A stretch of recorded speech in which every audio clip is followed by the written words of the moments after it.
It was the scorching heat of September, and a dozen people, most of whom seemed to be affiliated with some government institution, had been standing in the sun for quite some time, waiting for someone. Although the temperature was a little below 40 degrees, the desert winds made it feel like 49 degrees Celsius. After a while, a car arrived, kicking up dust, and stopped near them. Then, a coffin was taken out of the car, and a strange scene unfolded. The coffin had large locks on both corners, as if it contained not a dead body, but a treasure. Some people tried to open the coffin, but they were pushed back. The Imam Sahib arrived, formed a prayer line, and led the funeral prayer. Security personnel surrounded the grave from all sides, as if they were there to prevent any possible protests. Before the burial, some people shouted again, "For God's sake, let us see the face once. We don't even know if it's our father or someone else in this coffin." A government officer stepped forward and said, "The body's condition is very bad. It's not possible to show you the face."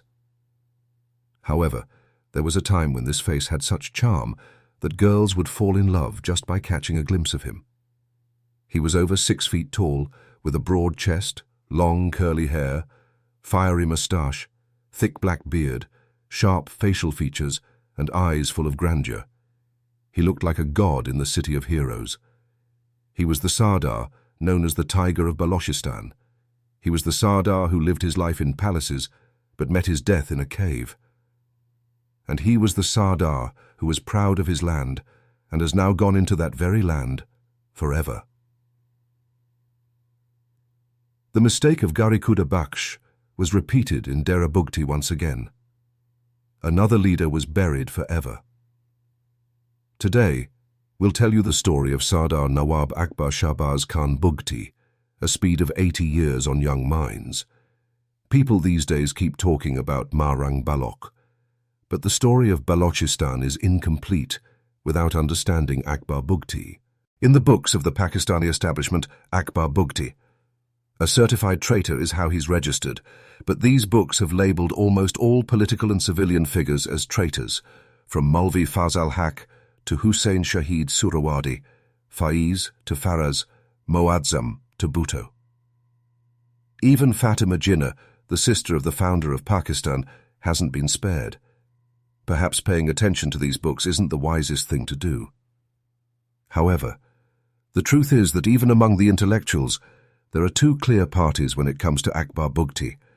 One side considers him a traitor and an enemy of the state, while the other views him as a freedom-loving and visionary leader. Now, who's right and who's wrong isn't for us to decide. Our job is to present all the facts and events before you, so you can decide for yourself whether Bugti was a friend or a traitor. But before we start the story, please do like and subscribe to the channel. Let's begin. Today marked the 21st birthday of Akbar Khan, and he was sitting in the drawing room with his friends, sharing stories and jokes. As he took a sip of tea, he said, "The first murder I committed was at the age of 12. After that, I don't even remember how many men I've killed." In tribal areas, murder wasn't considered a big deal, especially when the killer came from a noble family. However, Akbar was different. This chief of the ancient warrior tribe of Baloch had received education from elite institutions like Karachi Grammar School and Oxford. He wore lounge suits, spoke fluent English, but his politics was different. In 1947, at the Quetta Shahi Jirga, while all the Baloch leaders boycotted, Akbar Bugti stepped forward and voted in favor of Pakistan. The Bugti tribe considers him the second birth of the legendary Mir Chakar. But before understanding Akbar Bugti, it's essential to know about his tribe. How did this small nation, living in tea, the harshest desert in the world, manage to disrupt the sleep of Pakistan's most powerful army chief? We'll try to share some stories about Dera Bugti, along with Akbar Bugti's story. Let's explore a story you've likely never heard or seen before. The Balochs are old nation, as almost 10,000 years before in the region of Balochistan. According to Persian poet Ferdowsi, in the 6th century, the ruler of Persia, Khusrau, tried to destroy the Baloch because their flag had a lion symbol. The Baloch chief, al-Masudi Rumi, was first given the title of Tumen in the 10th century, which means 10,000 in Turkish. Even today, the correct title for a Baloch leader is Tumen. However, the ruler of Kerman demanded that each Tumen send a girl to his harem. Al-Masudi cleverly sent boys dressed as girls, which led to their expulsion from Kerman and migration to Sistan. The Baloch nation expanded from the 4 sons of Jalal Khan, Rind, Hoth, Lashar, and Korai. Among these, the Rind tribe was the most powerful, led by Mir Chakar Khan. It's said that Mir Chakar helped Emperor Humayun return to India after being exiled but passed away in Lahore at the age of 96 before Humayun could capture Delhi. Many warriors settled in Punjab, but a part of the Rind tribe made a 7,000 square mile area their permanent home, where the Mari and Bugti tribes reside today. Dera Bugti is a place with a harsh sun that often reaches temperatures of 50 degrees Celsius. In 1952, Pakistan's largest gas discovery was made in Sui, Dera Bugti. Today, the Sui gas field is like a small town with its own school, hospital, and airport. However, the Bugti tribe never received royalties from the gas field. Instead, the government took the revenue. The locals even lacked access to gas, and jobs were given to outsiders. The people of Dera Bugti have always complained about this injustice. One resident says, 55 years have passed, and they still haven't given us gas. What will they give us? Every bit of our national wealth, our natural gas, has been flowing through these pipelines for the last 50 years and more to every nook and corner of Pakistan, but not Balochistan. The Sui gas field is the same place where Mir Chakar had settled and where British General John Jacob fought several battles with the Bugti tribe in the 19th century. General Jacob wrote that the heat in this region from April to October was like an enemy's sword. The heat here is more dangerous than an enemy's sword. People find it hard to pass through without losing something. This place is known for sandstorms and violence. In the desert, along with sandstorms, poisonous winds sometimes blow, scorching plants and animals. The Bugti tribe is known for their bravery, marching 60 to 600 miles without stopping to attack a camp or military post, and then returning without rest or water in the scorching heat.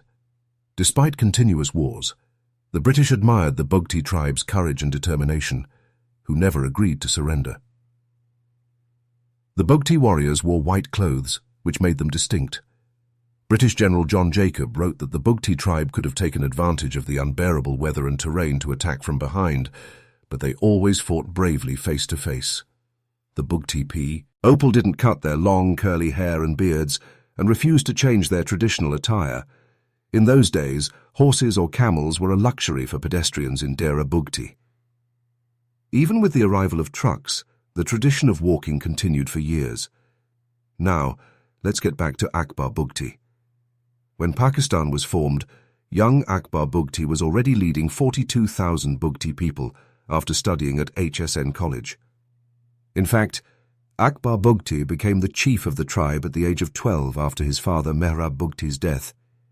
However, the British appointed his uncle, who was accused of Mehrab Bugti's murder, as the regent of the region. Akbar Bugti was a champion in cricket, polo, and swimming. He got married at the age of 15, and his second marriage was to a Pashtun woman, while his third marriage was to an Iranian woman. During Ayub Khan's regime, when Akbar Bugti was imprisoned, a Swedish woman, his girlfriend, would visit him in jail. Akbar Bugti was one of the first CSP officers of Pakistan and had a passion for reading books on history, politics, and Baloch poetry. Dera Bugti had one of the largest private libraries in Pakistan, which was destroyed in a bombing in 2005. During the British era, present-day Balochistan was divided into 2 parts, the state of Kalat and British Balochistan. As Dera Bugti was part of British Balochistan, Nawab Bugti, as a member of the Shaheed Jirga, voted in favour of Pakistan in 1947. In 1950, Hay contested their first election and lost to Khan Abdul Ghaffar Khan's brother. During this time, their uncle Hayat Khan's body was found in Jacobabad, and the accusation fell on Akbar Bugti, but he denied it. In the 1958 general elections, Akbar Bugti became a member of the assembly, but martial law was imposed just a few months later, which Nawab Akbar Bugti openly opposed. Ayub Khan accused him of murdering his uncle and sentenced him to death through a military court. However, after 8 years, Ayub Khan commuted the sentence, and Akbar Bugti was released. Initially, he supported the National Awami Party, but differences arose, and Bhutto took advantage of this difference, imprisoning Mangal Bagh and appointing Nawab Bugti as the governor of Balochistan. However, the Bugti-Bhutto partnership didn't last long, and Nawab Bugti parted ways with the government. When Zia's martial law was imposed, Nawab Bugti protested in a unique way. He stopped speaking Urdu for several years and only spoke again when elections were held in the country. From 1990 to 1997, he was a part of the National Assembly and even became the chief minister once. It was a cold night in January 2005 when Dr. Shazia was about to sleep in her secured apartment in the Suigas field. Her husband, Khalid, was in Libya, and she was alone at home. The Suigas field security was handled by a special branch of the army, the Defense Security Guard, DSG. It's said that the security in this dangerous desert area is so tight that not even a bird can fly without being noticed. Shazia was in deep sleep when suddenly she woke up due to the sound of thunder. She felt like her eyes were covered and her hands were tied. "Who are you?" Shazia shouted, trying to break free. A heavy slap landed on her face, and a voice warned her not to shout or call anyone, threatening to shoot her if she didn't comply. The person stayed in her bedroom until sunrise, violating her dignity, and left with a warning to stay silent. Meanwhile, in the PPL headquarters, phones were ringing, but the chief communication officer, Nusrat Nasrullah, wasn't responding to calls or willing to write a statement. The head of the department, a former military officer, had to step in and write a press release, trying to downplay the incident. However, the news of Dr. Shazia Khalid's rape in the Sui gas field deed became an international story. The DSG took control of the field, and evidence was destroyed. Pressure was put on Dr. Shazia to label the incident as a robbery, and she was forced to sign a statement and leave for Islamabad the same night. Rape and cover-up of a victim in Pakistan was not an uncommon incident. But this case was different. The incident occurred in Bugti territory, and the chief suspect was a captain in the DSG. Before any investigation began, military dictator Pervez Musharraf appeared on TV and declared the captain 100% innocent. This statement added fuel to the fire. Captain Hamad was a captain rank officer accused in the Dr. Shazia case. Before a judicial commission could be formed to investigate, Musharraf, in his uniform, appeared on TV and declared Captain Hamad's innocence. The Bugti tribe was already upset with the army, and this incident further fueled their anger. When asked why Akbar Bugti was making this issue about his honor when Dr. Shazia was Sindhi, he replied simply, "No Sindhi will raise their voice on this matter. I don't appeal to dead people." Mir Chaka's followers took matters into their own hands, and rocket attacks on military vehicles and the Sui field began. The Sui field turned into a battlefield. The situation spiraled out of control, and the government propaganda machine started damaging Dr. Shazia's character. Dr. Shazia couldn't bear it and attempted suicide, which was foiled by her family. The government then started pressuring Dr. Shazia's family to leave the country. After the president declared Captain Hamad's innocence before the identification parade and tribunal, the case was effectively closed. The victim was threatened and eventually left for London with her family. A few months later, it was spread that the rape never occurred and was just a drama. Pervez Musharraf, while giving an interview to The Washington Post, said, "I know this business of making money, rape and get settled abroad." This statement sparked outrage. The international community reacted strongly, and Musharraf later claimed that the American newspaper had misinterpreted his words. The Washington Post later released the full recording, but Musharraf's reputation wasn't affected as he was a key ally in the war on terror.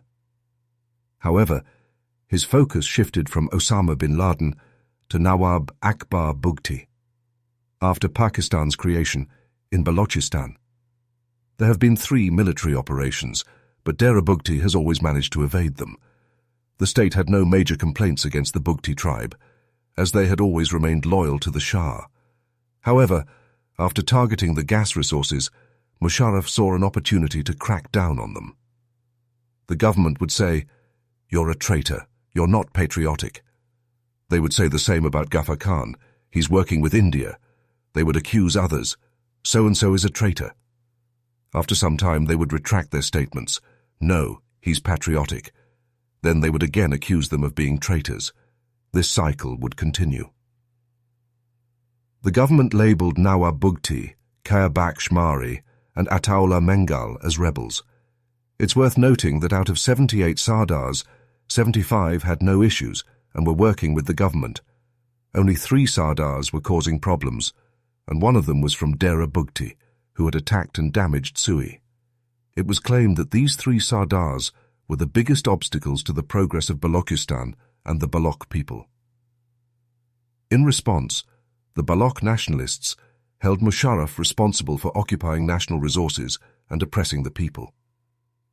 In December, Musharraf was accused of being behind an attack on himself, and the blame was placed on Akbar Bugti. Akbar Bugti demanded an investigation into the allegations against him, but the situation escalated. Akbar Bugti and Pervez Musharraf's Cold War turned hot. Chaudhry Shujat and Mushahid Hussain tried to negotiate with Nawab Bugti, and Musharraf even sent a team to Dera Bugti.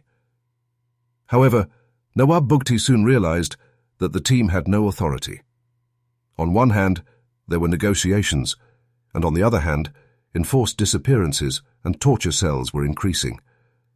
The government would say, "We're approaching you for negotiations." But the reality was different. Musharraf would say, "We're not negotiating from the mouth of a big gun or a big tank."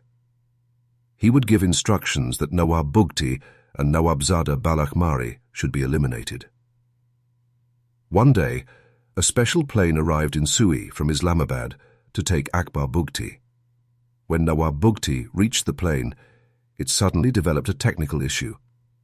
He waited for some time and then realized that it was just an excuse to humiliate him. He returned to Dera Bugti, and the plane took off immediately after he left. Akbar Bugti was not just a supporter of armed struggle. He had also participated in political processes with great patience. There was always a gun pointed at his head. Nawab Kaya-Baksh Mari had already warned Akbar Bugti, and Sardar Ataullah Mengal had also parted ways with Musharraf. Operations and negotiations couldn't go hand in hand. The situation had reached a point of no return. The army started bombing Dera Bugti. Akbar Bugti would say in every interview that it had been decided to kill him and Nawab Kaya-Baksh Mari's son Baloch. Now they had to choose how they would be killed.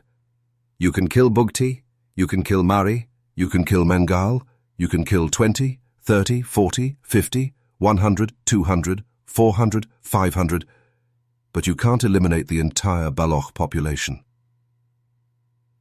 Due to old age and illness, Nawab Bugti couldn't move much even in his own home. Still, it seemed like a young heart was beating in his 78-year-old body. In March 2005, Dera Bugti was attacked with tanks and aircraft, resulting in intense bombing.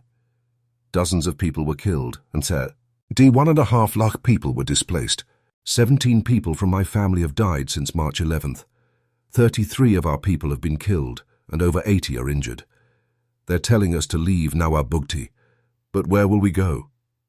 Now Akbar Bugti had no option but to leave his home and take refuge in the mountains. The Nawab, who used to travel by plane, was now wandering on camelback in his old age. In an interview with Time magazine, Akbar Bugti said he would prefer to die fighting rather than in bed. The tribal leaders have a unique way of dealing with things. A few days before the attack on him, 79-year-old Akbar Bugti was climbing a mountain with the support of 2 people. When the team came for an interview and wanted to take his picture, Akbar Bugti stopped and said, "O Pashtun, Don't take my picture in a way that makes the enemy think Bugti has become weak. In August 2006, the military operation in Balochistan was in full swing when Musharraf meeting of civil and military leadership was convened. Chaudhry Shujat says that seeing General Nadim's aggression and Musharraf's silence, he realized that the military leadership had decided to eliminate Bugti. Despite this, he and Mushahid Hussain made a last attempt to convince General Nadim. They explained that Nawab Bugti was one of the few Sardars who didn't favor separation. If any action was to be taken, they should at least arrest him instead of trying to kill him. However, Chaudhry Shujat's efforts were in vain. On August 26th, the military reached Bugti's hideout in Bur. What happened after that is a story that no one is left to tell. According to ISPR, when the military reached the cave to negotiate with Bugti, the centuries-old cave walls suddenly collapsed, and Nawab Akbar Bugti, along with everyone present there, were killed. The Bugti family claims that the real reason for the cave collapse was bombing, and therefore they consider Akbar Bugti's death a murder, not an accident. Apparently, Pervez Musharraf proved that he doesn't have a single decent bone in his body. What they did, we don't even know where my father is buried. We don't believe the drama they staged, putting his body in a box and locking it in Dera Bugti. How can you expect any Baloch to be a well-wisher of Pakistan when you treat the Baloch like this and our elders like this? But the question arises, why would the army send 21 soldiers and bomb the area like that? No one knows for certain how Bugti died, but one thing is clear.